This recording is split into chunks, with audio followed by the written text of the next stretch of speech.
नमस्कार दोस्तों, आसमां दिलों का चैनल लेके आया है। आज मेरी लिखी हुई एक रचना जिसका शहर है गांव शहर हो गए। जैसा कि आप सभी लोग जानते हैं, गांव की क्या दुर्दशा होती जा रही है। लोग गांव में रहना नहीं चाहते हैं। गांव में कोई काम धंधा नहीं है, जिसकी वजह से उनको शहर में रहना पड़ता है।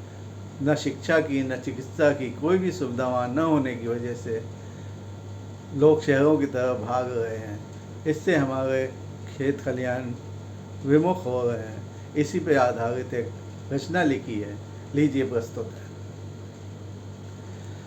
खोकर अपना वजूद सब सयाने हो गए, थी नदियाँ कभी वो अब नाले हो गए। खोकर अपना वजूद सब सयाने हो गए, थी नदियाँ कभी वो अब नाले हो गए। गांव को देखो पाँव लग गए, गांव चलते चलते शहर हो गए। गांव चलते चलते शहर हो गए। खेत इंग्लिश में फार्म हाउस हो गए, शादियों के अब टेंट हाउस हो गए। कुएं खत्म हो गए, ट्यूबवेल हो गए। गांव चलते चलते शहर हो गए। गांव चलते चलते शहर हो गए। बैल भी अब ट्रैक्टर हो गए, हकीम वैद्य भी अब डॉक्टर हो गए। चौपाल भी खत्म हो गई देखो, गांव चलते चलते शहर हो गए। गांव चलते चलते शहर हो गए। छोड़ ताऊ को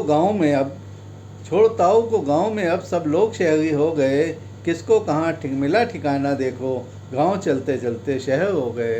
गांव चलते चलते देखो शहर हो गए। बहन बेटियां पढ़ रही विदेश में, पीजी बर्गर पिज्ज़ा अब है अपने देश में। गांव के रास्ते अब चौड़े हो गए, गांव चलते चलते शहर हो गए। गांव चलते चलते शहर हो गए। कब तक होता रहेगा पलायन, गांव खेत सब मौन हो गए। गेहूं अनाज की मिलती नहीं कीमत, किसान खेत से विमुख हो गए। गांव चलते चलते शहर हो गए। गांव चलते चलते शहर हो गए। कैसे अब ये दुनिया चलेगी, खेत खलिहान वीरान हो गए। अनाज मसाले तरकारी गायब हो गए। गांव चलते चलते शहर हो गए। गांव चलते चलते शहर हो गए। धन्यवाद।